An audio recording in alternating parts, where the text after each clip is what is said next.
Hello and welcome FW Vinay sir mentor. मैं हूं आपका टीचर एंड दोस्त विनय। आज है 20 सितंबर 2020 और मैं हाजिर हूं करंट अफेयर की वीकली डायरी लेकर, जिसमें आज हम 13 सितंबर से 19 सितंबर के बीच में देश और विदेश में क्या कुछ हैपन हुआ उसे करंट अफेयर के रूप में डिस्कस करने वाले हैं। शुरुआत करते हैं। अभी हाल ही में ह्यूमन कैपिटल इंडेक्स जारी किया गया, तो आपसे पूछा जा सकता है human capital index, this human capital index 2020 अभी हाल ही में जारी किया गया। पूछा जाएगा उसमें नंबर 1 आपकी कंट्री कौन रहा है या भारत का उसमें कौन सा स्थान रहा है दस इंडेक्स 2020 में। तो अभी हाल ही में ह्यूमन कैपिटल इंडेक्स जारी किया गया 2020 का। हिंदी में इसे मानव पूंजी सूचकांक बोला जाता है। लिखिएगा हिंदी में क्या है, मानव पूंजी सूचकांक। मानव पूंजी सूचकांक इसे हिंदी में कहा जाता है। 2020 का अभी जारी किया गया। तो मैं आपको एक चीज और बताना चाह रहा हूं, ध्यान रखिएगा। अगर मैं इस इंडेक्स में नंबर 1 कंट्री की बात कर रहा हूं तो आपका ह्यूमन कैपिटल इंडेक्स 2020 में नंबर 1 कंट्री रही है सिंगापुर। सिंगापुर जो है उसने फर्स्ट स्थान हासिल किया है। लेकिन मैं इंडिया की बात अगर कर रहा हूं तो भारत का इसमें स्थान क्या रहा है लिख सकते हो। अगर मैं इंडिया की बात करूं तो इंडिया जो है वो 0.49 यानी कि 0.49 अंकों के साथ पूछा जा सकता है, अंकों के साथ कौन से स्थान पर रहा, तो आप लिख सकते हो 116वें स्थान पर रहा है। कहने का मतलब क्या हो गया, इंडेक्स में नंबर 1 तो रहा सिंगापुर, लेकिन भारत की अगर पोजीशनिंग की बात की जाए तो भारत जो है वो 0.49 अंकों के साथ कौन से स्थान पर रहा है, 116वें स्थान पर। लेकिन 2020 में जो इंडेक्स जारी हुआ है वो पिछले साल के रिव्यू को देखते हुआ है।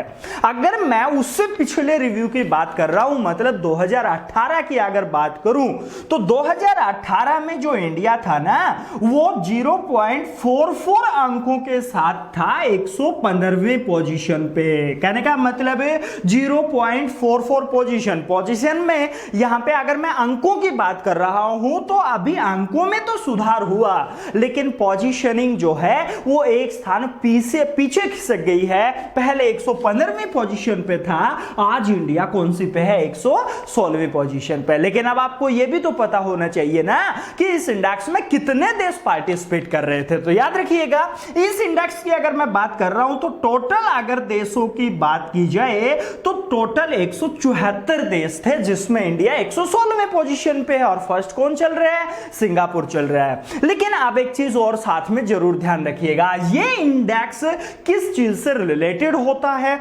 किससे संबंधित आंकड़े इसके अंदर इंक्लूड किए जाते हैं और इसे जारी कौन करता है, ये चीजें हमें साथ साथ जरूर पता होनी चाहिए। तो सबसे पहले तो इसमें क्या क्या चीजें इंडेक्स के अंदर कैलकुलेट की जाती हैं वो मैं आपको बता देता हूं। इसके अंदर कैलकुलेट किया जाता है आपका स्वास्थ्य का डेटा, देश स्वास्थ्य जो है उसका डेटा कलेक्ट किया जाता है। साथ में एक चीज और ध्यान रखिएगा, शिक्षा का डेटा भी इसके अंदर इंक्लूड किया जाता है। कहने का मतलब स्वास्थ्य और शिक्षा दोनों का डाटा 174 देशों से इकट्ठा किया गया और एक सूचकांक बनाया गया जिसकी पोजीशनिंग आपके सामने है। अब इसे जारी कौन करता है, तो ध्यान रखिएगा मानव पूंजी सूचकांक है। मतलब पूंजी की बात करें तो आपका पैसा से संबंधित आपके एक टर्म हो गई ना, और पैसा से संबंधित अगर टर्म है तो इसे जारी करता कौन है, वर्ल्ड बैंक। याद रखिएगा कहने का मतलब इस इंडेक्स को कौन जारी करता है आप नोट कर सकते हो, वर्ल्ड बैंक के द्वारा यह सूचकांक जारी किया जाता है, ये इंडेक्स जारी किया जाता है हर साल। अब वर्ल्ड बैंक की बात आ गई है तो आपको पता होना चाहिए कि वर्ल्ड बैंक क्या चीज है। वर्ल्ड के जितने भी संबंधित पैसे से संबंधित टर्म है, मैं आपको एक चीज फिर बता रहा हूं, ध्यान रखिएगा वर्ल्ड की पैसे से संबंधित टर्म जो भी हैं उन सभी का हेडक्वार्टर कहां पर है, वॉशिंगटन डीसी में। अब वर्ल्ड का पैसा मतलब बोले तो जैसे वर्ल्ड बैंक, वर्ल्ड आ गया ना, तो ये जो वर्ल्ड आया है इससे संबंधित पैसे की टर्म है तो हेडक्वार्टर कहां हो गया वर्ल्ड बैंक का, पता चल गया ना, वॉशिंगटन में। अब वर्ल्ड बैंक से संबंधित एक टर्म और बता रहा हूं, देखिएगा IMF, इंटरनेशनल मॉनेटरी फंड। अब इंटरनेशनल यानी कि वर्ल्ड से संबंधित टर्म है और और वर्ल्ड के पैसे से संबंधित अगर टर्म है तो उसका हेडक्वार्टर भी कहां होगा, वॉशिंगटन में। तो ये दो क्वेश्चन जरूर याद रखिएगा, वर्ल्ड बैंक और आईएमएफ का हेडक्वार्टर कहां है। अब एक वर्ड और सुनिएगा, एडीबी, एशियन डेवलपमेंट बैंक। अब एशियन वर्ड है ना, वर्ल्ड से संबंधित नहीं है, तो इसका हेडक्वार्टर कहां होगा, वॉशिंगटन में बिल्कुल नहीं होगा, फिलीपींस में है, मनीला जगह आपने सुनी होगी। तो मैं यहां पे बता दूं वर्ल्ड बैंक का क्या कुछ आपके एग्जाम में स्टैटिक पार्ट पूछा जाएगा, देखिएगा। सबसे पहले तो अगर मैं इसकी स्थापना की बात करता हूं तो वर्ल्ड बैंक स्टेबलाइज किया गया था 1944 में। हेडक्वार्टर में अभी डिस्कस करा चुका हूं, कहां पे है, देश वॉशिंगटन में इसका हेडक्वार्टर है और वॉशिंगटन डीसी बोला जाता है। Here DC stand for District of Columbia. Next बात कर रहे हैं, अगर यहां पे ही बात करें, वॉशिंगटन डीसी शहर जो है वो पोटोमैक नदी के किनारे है। ये भी मैं बता देता हूं, देश पोटोमैक नदी के किनारे बसा हुआ ये एक शहर है। साथ में एक और चीज अगर मैं यहां पे बात करूं तो वर्ल्ड बैंक जो है उसके संबंधित एक क्वेश्चन और आ सकता है, इसके कितने सदस्य देश वर्तमान में हैं, तो आप सदस्य लिख सकते हो 189 इसके सदस्य देश चल रहे हैं वर्तमान में वर्ल्ड बैंक के। एक चीज और देखिएगा, अध्यक्ष कौन चल रहा है प्रेजेंट, वर्ल्ड बैंक का अध्यक्ष आप नोट करिएगा और वो है David Malpass. This David Malpass जो है वो वर्ल्ड बैंक के प्रेजेंट टाइम पर क्या चल रहे हैं, अध्यक्ष चल रहे हैं। अगर पूछा जाए वर्ल्ड बैंक का सीईओ एंड एमडी कौन है तो वो भी आप नोट करिएगा, सीईओ एंड एमडी कौन है, वो चल रहे हैं प्रेजेंट। देन अंशुला कांत चल रहे हैं, दिस लिख सकते हो अंशुला कांत, ये वर्ल्ड बैंक के प्रेजेंट क्या है, सीईओ एंड एमडी हैं। और एक और बहुत ही फेमस अर्थशास्त्री वर्ल्ड बैंक का कौन है, याद रखिएगा, मुख्य अर्थशास्त्री हम उसे कह सकते हैं। तो मुख्य अर्थशास्त्री कौन चल रहा है वर्ल्ड बैंक का, कार्मेन रेनहार्ट। याद रखिएगा, दिस कार्मेन रेनहार्ट जो हैं वो अभी आपके प्रेजेंट टाइम पर मुख्य अर्थशास्त्री हैं। किससे संबंधित है, वर्ल्ड बैंक से संबंधित है। तो यहां से हम इतना डाटा कलेक्ट कर सकते थे, आप इसे साथ साथ जरूर नोट करिएगा, क्योंकि एग्जाम में करंट अफेयर के साथ स्टैटिक पार्ट भी बहुत आता है और हमें यह नहीं पता चलता कि स्टैटिक पार्ट हम कहां से पढ़ें, इसलिए मैंने करंट अफेयर के साथ स्टैटिक पार्ट मर्ज किया हुआ है। नेक्स्ट बात करते हैं, अभी हाल ही में ब्लू फ्लैग प्रमाणन के लिए यानी कि एक सर्टिफिकेट चाहिए ब्लू फ्लैग का, उसमें कितने भारत के स्टेट के तटों को सिफारिश के लिए रखा गया है, यानी कि भारत के कितने तट हैं, याद रखिएगा, जिनके लिए सिफारिश की गई है कि उन्हें ब्लू फ्लैग सर्टिफिकेट दिया जाए। पूछा जा सकता है लेकिन ये ब्लू फ्लैग आपका होता क्या है, कौन सा सर्टिफिकेट चाहिए भारत के इन तटों को, तो वो मैं आज आपको भी डिस्कस करा देता हूं। सबसे पहले तो बात करते हैं भारत के कितने तट हैं, कितनी कॉस्ट है, स्टेट कौन कौन सी स्टेट की वो आपकी कॉस्ट है जिनको ब्लू फ्लैग के लिए सिफारिश की गई है। तो याद रखिएगा, भारत के 8 तटों के लिए सिफारिश की गई है कि उन्हें ब्लू फ्लैग प्रमाणन जो यानी कि सर्टिफिकेट चाहिए। अब ये सर्टिफिकेट क्या होता है, ब्लू ध्यान रखना, हम वाटर का कलर मानते हैं, जब हम मैप देखते हैं तो उसमें ब्लू कलर में हमें समुद्र को दर्शाते हैं, और समुद्र की बात करें तो उसी का जो कॉस्ट यानी कि जो बीच होते हैं ना, उन बीचों के लिए ब्लू फ्लैग जो है वो एक सर्टिफिकेट दिया जाता है जो स्वच्छता के लिए दर्शाया जाता है। कहने का मतलब अगर भारत के इन 8 तटों को ब्लू फ्लैग सर्टिफिकेट मिल गया ना तो ये वर्ल्ड के सबसे स्वच्छ तट होंगे, इसलिए भारत ने सिफारिश की है जिसमें 8 तटों के लिए भेजा गया है नामांकन। देखते हैं इसके लिए क्या होगा, लेकिन वो 8 कौन कौन से तट हैं, क्योंकि एग्जामिनर क्या करता है कई बार उस बीच का नाम दे देता और पूछ लेता है ये कौन सी स्टेट में आता है। तो मैं अभी उनके तटों के नाम बताता हूं कि वो 8 तट कौन कौन से हैं जिनकी सिफारिश की गई है और वो नाम कौन कौन से हैं। याद रखिएगा किस स्टेट में आते हैं, ऐसा एग्जामिनर बहुत बार डालता है। तो सबसे पहले अगर मैं बात कर रहा हूं तो एक तट याद रखिएगा, शिवराजपुर तट।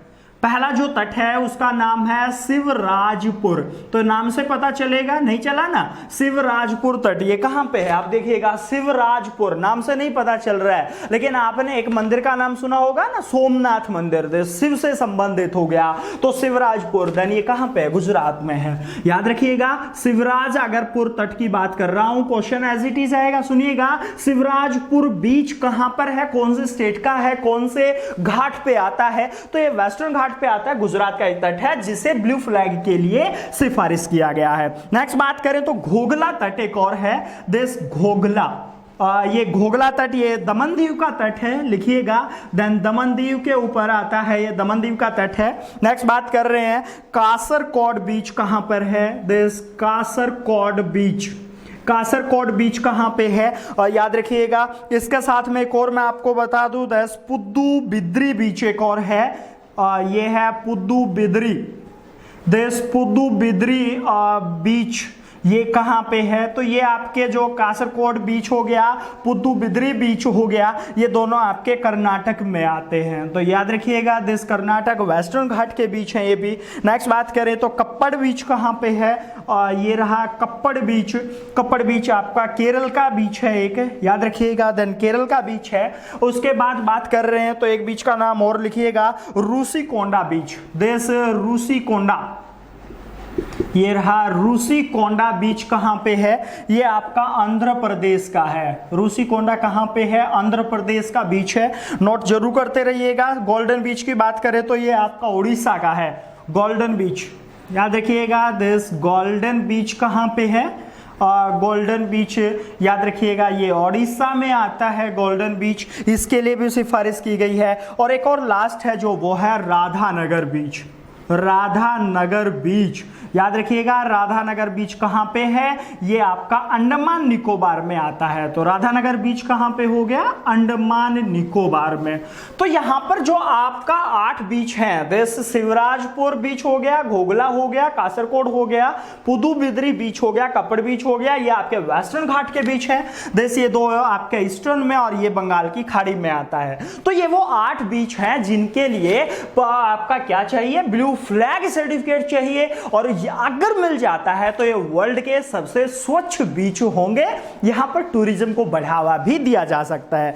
एक चीज साथ में और ध्यान रखिएगा, अगर मैं ब्लू फ्लैग प्रमाणन की सर्टिफिकेट की बात करूं तो आपका ध्यान रखिएगा, सितंबर के तीसरे शनिवार को, यानी कि अभी सितंबर का जो 3rd सैटरडे गया है, वर्ल्ड में तटीय सफाई दिवस मनाया जाता है। कहने का मतलब अंतरराष्ट्रीय तटीय सफाई दिवस, नोट करिए, अंतरराष्ट्रीय तटीय सफाई दिवस कब मनाया जाता है, और इसी दिन इनके लिए सिफारिश की गई है। कहने का मतलब क्या हो गया, सितंबर, याद रखिएगा हर साल सितंबर का 3rd सैटरडे, याद रखेंगे 3rd सैटरडे होता है, वो अंतरराष्ट्रीय तटीय सफाई दिवस मना के रूप में मनाते हैं। वर्ल्ड के 100 देश इसे मनाते हैं, और ये 1986 से मनाया जा रहा है। कहने का मतलब 1986 से हर साल हम मनाते हैं। कौन सा आपका अंतरराष्ट्रीय तटीय सफाई दिवस, आपका 3 सितंबर के तीसरे शनिवार को हर साल मनाया जाता है। 100 देश वर्ल्ड के इसमें पार्टिसिपेट करते हैं,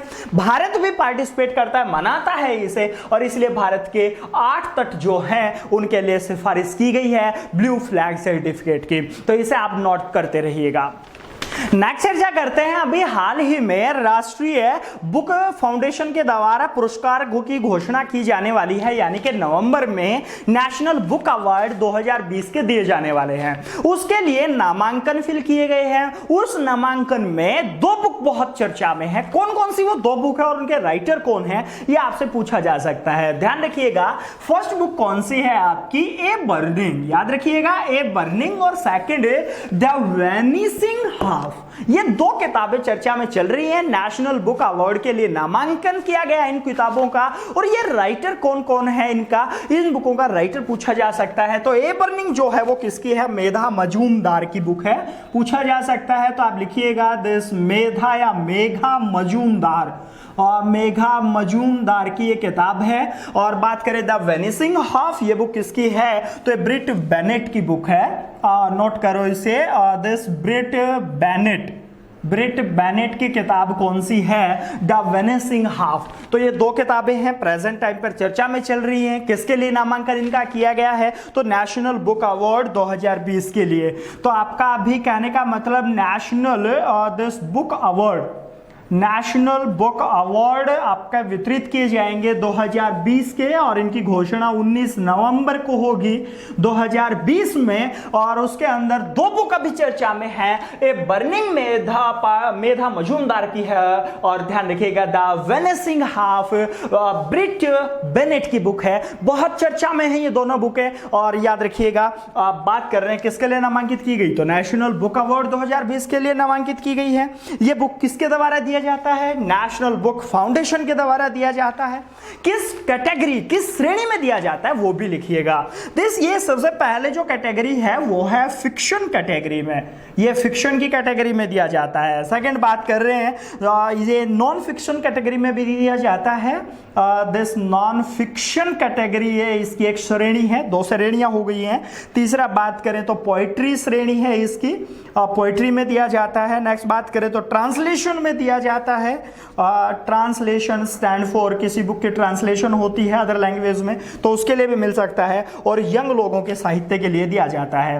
कहने का मतलब यंग लोगों के साहित्य के लिए, यंग लोगों का जो साहित्य होता है उसकी श्रेणी में भी ये आपका पुरस्कार जो है वो हर साल वितरित किया जाता है। 1950 से वितरित किया जाता है। कहने का मतलब ये कब से हम वितरित कर रहे हैं, 1950 से। और याद रखिएगा अब आपके माइंड में कोई क्वेश्चन ये तो नहीं आ रहा कि इसे देता कौन है, याद रखिएगा नेशनल है, मतलब भारत सरकार इसे वितरित करती है हर साल। नेक्स्ट बात करते हैं, अभी हाल ही में संसद में 3 विधेयक पास हुए और विपक्ष को बोलने का मौका मिल गया। किसानों का शोषण किया गया विपक्ष के द्वारा, उसके अंदर उनको बताया नहीं गया कि इस बिल में है क्या चीज। हाँ, ये मैं मानता हूं गवर्नमेंट ध्यान रखना बहुत पीछे रही किसानों के हक के कारण, क्योंकि वो किसानों तक अपनी बात पहुंचा नहीं पाई और विपक्ष को मौका मिल गया। हालांकि तीनों बिल है, मैंने उनके बारे में खुद स्टडी किया है, उनमें ऐसा कुछ नहीं है कि वो किसानों के खिलाफ हो। बस एक चीज ध्यान रखिएगा, 3 बिल कौन कौन से हैं वो एग्जाम में आपसे पूछे जा सकते हैं। तो मैं बता दूं 3 बिल जो अभी हाल ही में कृषि से संबंधित पास हुए हैं, जो विपक्ष के लिए एक मुद्दा था, किसानों के साथ खेल खेला विपक्ष ने, तो वो बिल कौन कौन से नोट करिएगा। सबसे पहले जो बिल हुआ है वो है कृषक उपज व्यापार और वाणिज्य विधेयक बोला गया है। कहने का मतलब यहां पर कृषक वर्ड जो है वो किसान से है, कृषक उपज व्यापार और वाणिज्य, ध्यान रखिएगा व्यापार और वाणिज्य, ये व्यापार एंड वाणिज्य विधेयक बोलेंगे इसे, विधेयक 2020। कहने का मतलब ये एक बिल पास किया गया है जिसे नाम दिया गया कृषक उपज व्यापार एंड वाणिज्य विधेयक 2020। अभी इस बिल में है क्या चीज, क्योंकि आपके माइंड में आ रहा होगा कि किसान विरोधी बिल है, लेकिन मैं आपको बता दूं जो इंडिया के अंदर एमएसपी यानी कि जो खरीद होती है फसलों की वो मंडी में होती है। और अभी ध्यान रखिएगा जब मंडी में होती है तो एक एमएसपी आता है। कहने का मतलब जो का मिनिमम सेलिंग जो प्राइस होता है वो डिसाइड करती है गवर्नमेंट सरकार, यानी कि सरकार जो है गवर्नमेंट डिसाइड कर देती है ये रेट मिनिमम लिया जाएगा। लेकिन इस बिल में फायदा क्या है मैं आपको जनरली बता दूं, आप उसे स्टडी करिएगा, किसी के बहकावे में नहीं आना है। इस बिल में क्या किया गया, उन्होंने कहा है कि जो कृषक है वो अपनी उपज का वाणिज्य और व्यापार खुद कर सकता है। इसका मतलब क्या हो गया, जो एमएसपी है मंडी में तो फसल जाएगी ही जाएगी, लेकिन साथ में अगर कोई व्यापारी है, कोई कंपनी है, उसको ओपन सोर्सेज के लिए बेचने के लिए लाई कर दिया गया किसान के लिए कि वो अपनी फसल को बाहर भी बेच सकता है। अगर उससे ज्यादा पैसा मिल रहा है तो, अगर कम मिल रहा है तो अपनी मंडी में बेच दीजिएगा। तो ये विधेयक अभी पास किया गया, बहुत ही फेमस विधेयक है, लेकिन लोगों के माइंड में एक धारणा बना दी गई कि मंडियां खत्म हो रही हैं, एमएसपी जो है वो खत्म हो जाएगा। लेकिन इसमें आपका जो प्रधानमंत्री है भारत के वो आश्वस्त कर रहे हैं, एक ट्वीट मैंने उनका पढ़ा था। सेकंड बात कर रहे हैं कृषक कीमत आश्वासन, ये देखिए सेकंड बिल में लिखा हुआ है कीमत, जो कृषक कीमत आश्वासन है। कहने का मतलब जो इनकी बढ़ोतरी होनी है आपका किसमें, जो इनकम है किसानों की उसको डबल करने का लक्ष्य है 2022 तक, तो उसके अंदर क्या होगा, जो कृषक की कीमत है उसको आश्वासन दे रहे हैं वो इसको नाम दिया गया है कृषक कीमत आश्वासन और कृषि सेवा, देश और कृषि सेवा पर करार विधेयक, कहने का मतलब करार विधेयक। अब ये क्या है, विधेयक 2020, इसके बारे में मैं आपको बता देता हूं। किसान का जो कीमत आश्वासन है, कहने का मतलब आप जो कॉन्ट्रैक्ट फार्मिंग जो है वो आप कर सकते हो, किसी कंपनी के साथ पहले कॉन्ट्रैक्ट कर सकते हो। उसमें क्या होगा, कॉन्ट्रैक्ट जो होगा वो कीमत जो है उसका आश्वासन आपको सरकार दे रही है कि वो जो कीमत डिसाइड हुई है वो आपको मिलेगी ही मिलेगी। कॉन्ट्रैक्ट फार्मिंग को बढ़ावा मिलेगा, जिससे किसान की इनकम बढ़ना लाजमी है कि किसान की इनकम उससे बढ़ेगी। अब आप इसमें एक चीज और ऐड कर सकते हो, क्या ऐड कर रहे होगे कि सर उससे क्या होगा, किसानों का शोषण होगा।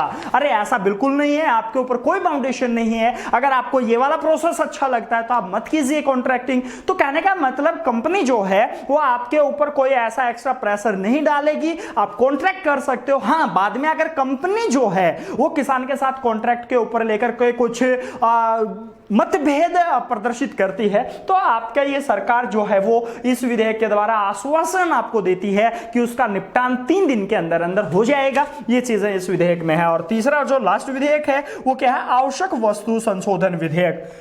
देश ये लिख सकते हो, आवश्यक वस्तु से संबंधित है संशोधन विधेयक। देश आवश्यक वस्तु संशोधन विधेयक, संशोधन विधेयक 2020 इसको हम कहेंगे। तो ये आपका आवश्यक वस्तु संशोधन विधेयक 2020 है, ये भी अभी पास कर दिया गया है। आवश्यक वस्तुओं का मतलब क्या है कि कंपनी के आधार पर आप जो भी उनकी यूज की चीजें हैं उसकी आप जो गाइडलाइन एक लिमिटेड स्टॉक जो कर सकते थे वो बाउंडेशन आपकी खत्म हो जाएगी। कहने का मतलब इस आवश्यक वस्तु संशोधन अधिनियम 2020 जो अभी लागू किया गया। तो ये थे वो 3 कृषि बिल जिनके ऊपर अभी चर्चा चल रही है। तीनों के नाम जरूर याद रख लेना रे, क्योंकि एग्जामिनर जो है वो इनके नाम जरूर पूछेगा। अब इसका इफेक्ट क्या हुआ, मैं आपको इफेक्ट और बता देता हूं कि 3 बिल पास हुए, उनका इफेक्ट क्या हुआ। इफेक्ट क्या हुआ इसका तो आप ध्यान रखिएगा। इन बिल पास करने का संसद में एक इफेक्ट हो गया कि हरसिमरत कौर बादल का इस्तीफा हो गया। जैसे हरसिमरत कौर, ये हरसिमरत कौर जो है, हरसिमरत कौर बादल, ये पंजाब से बिलोंग करती हैं, एक लोकल पार्टी एनडीए संगठन में है। हरसिमरत कौर बादल ने अपने पद से क्या दे दिया, इस्तीफा दे दिया। अब जब इसने इस्तीफा दिया है तो ये किस पद पर थी ये भी आपको पता होना चाहिए। तो याद रखिएगा, ये खाद्य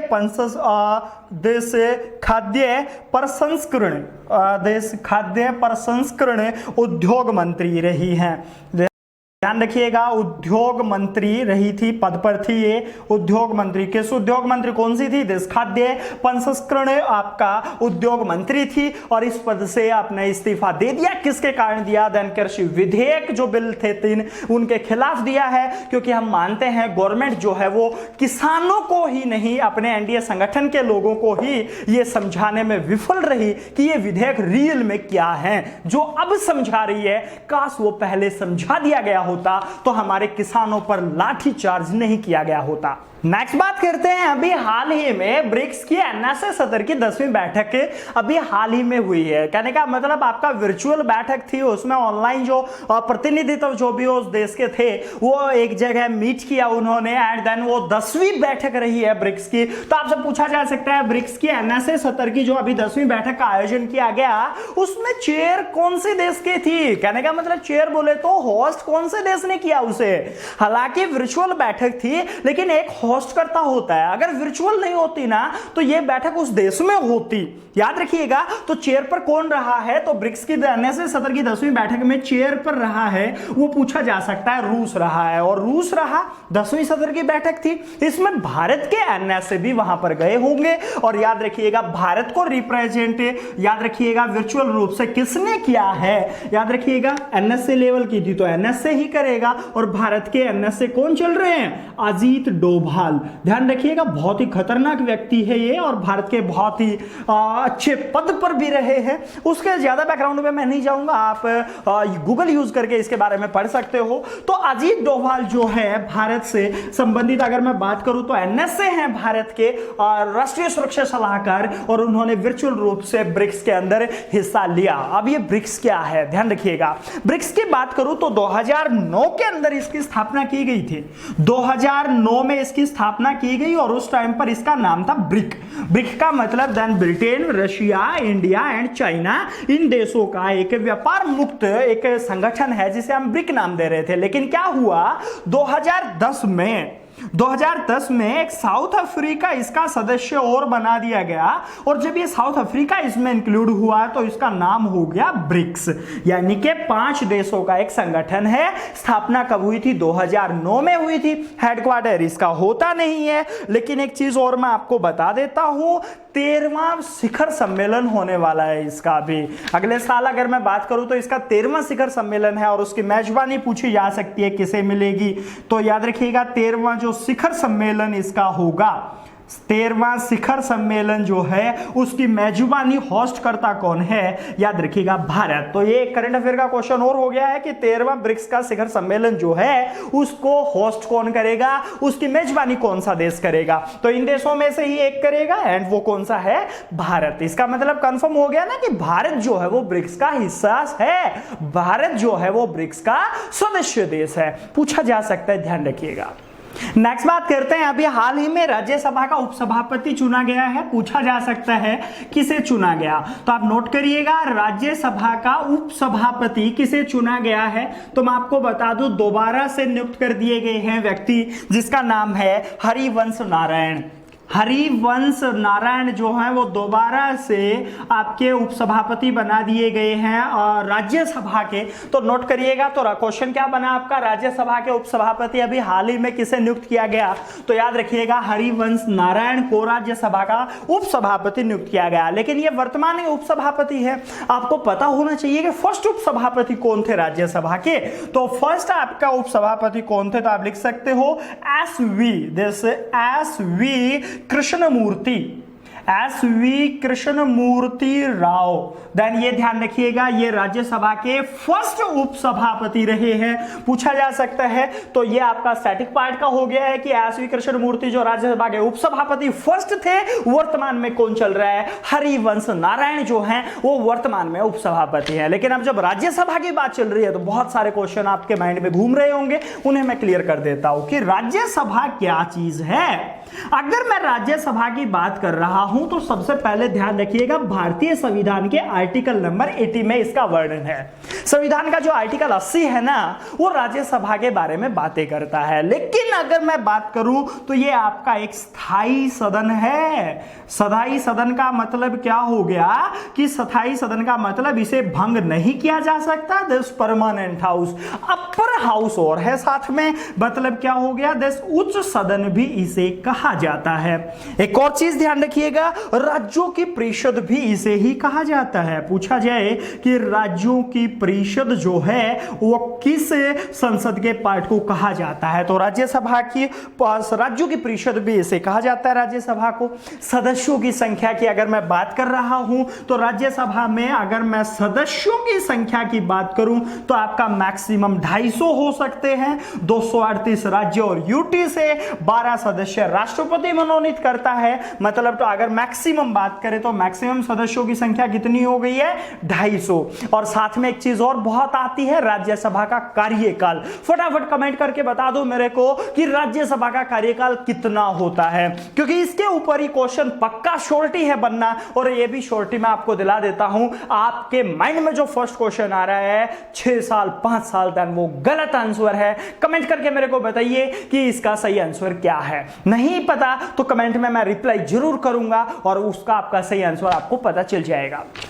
नेक्स्ट बात करते हैं, अभी हाल ही में जो 27वां आसियान रीजनल प्लेटफॉर्म का आयोजन किया गया, उसमें आपसे पूछा जा सकता है कि भारत की उपस्थिति किसने दर्ज कराई, मतलब भारत की तरफ से किस व्यक्ति ने वहां पर हिस्सा लिया। याद रखिएगा भारत का प्रतिनिधित्व तो किसने किया 27वां आसियान रीजनल प्लेटफॉर्म पे, तो उस व्यक्ति का नाम है वी मुरलीधरन। वी मुरलीधरन जो हैं उन्होंने भारत की तरफ से दान उपस्थिति दर्ज कराई है। लेकिन जब ये वहां पर पहुंचे हैं तो आपको पता होना चाहिए कि ये व्यक्ति किस पद पर हैं भारत में। तो याद रखिएगा ये भारत के विदेश राज्य मंत्री हैं। विदेश राज्य मंत्री पूछे जा सकते हैं भारत के कौन हैं, तो विदेश राज्य मंत्री कौन है, वी मुरलीधरन। तो आप ध्यान रखिएगा, इन्होंने अपना देना आसियान की जो 27th रीजनल प्लेटफॉर्म था वहां पर उपस्थिति दर्ज कराई।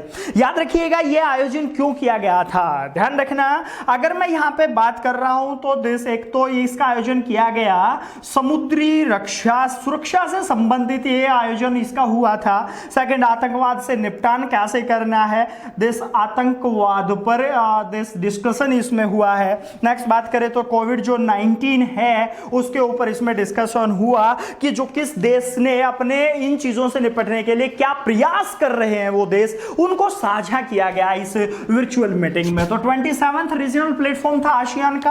अब आसियान की बात आ ही गई है तो आसियान का फुल फॉर्म क्या है, मैं पहले भी बता चुका हूं वीडियो में, आप लगातार अगर कंटिन्यूटी में मेरी वीडियो देख रहे हो तो आपको जरूर पता होगी। मैं बता दूं, ASEAN stand for association of south east Asian nation, ASEAN बोला जाता है। अगर इसका हेडक्वार्टर और स्थापना की बात कर रहे हैं तो इसकी स्थापना आप लिख सकते हो 1967 में हुई थी, देन 8 अगस्त को, और 8 अगस्त को हुई है तो 8 अगस्त को आसियान डे मनाया जाएगा। बात कर रहे हैं इसके हेडक्वार्टर की, तो हेडक्वार्टर कहां पे है, जकार्ता इंडोनेशिया में इसका हेडक्वार्टर चल रहा है। याद रखिएगा देश इंडोनेशिया में इसका हेडक्वार्टर है, और इंडोनेशिया कहां पे है, और ध्यान रखेंगे आपका एशिया महाद्वीप में आता है। अध्यक्ष कौन चल रहे हैं ये भी नोट कर लो, इसके जो वर्तमान में अध्यक्ष कौन है तो